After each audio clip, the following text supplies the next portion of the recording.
Hey everyone, Zane here, and today I'm going to show you how to fix you submitted an appeal Instagram problem.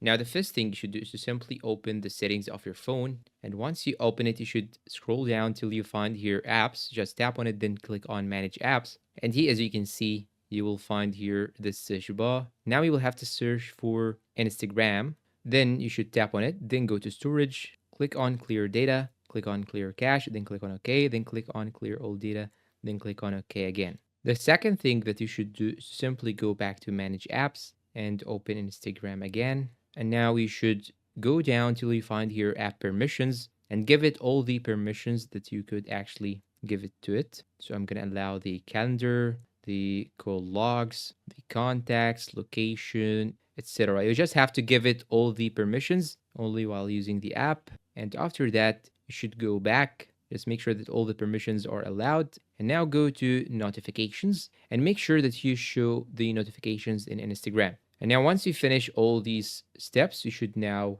go back and check if the issue is fixed or not, or you can simply try the method that I'll tell you right now. You should go to Play Store, then go to the search bar and search for Instagram and check if you have any updates. Update your Instagram. And if you still have the problem even after the update, and now you should scroll a little bit till you find here app support. Just tap on it, then click on the email right here. And by this method, you will be able to email Instagram support itself. So you can simply type here the name of the subject, let's say appeal, for example. Then describe by using the text the whole problem that you got and tell them exactly the details and what is your main problem. Then click on this icon right here in order to send it. And after that, they will reply on your email and they will actually solve your problem within 1 to 2 work days. And that's all for today. If you find this video helpful, please don't forget to support us with like, subscribe, comment, share. Thanks for watching and see you in a new video.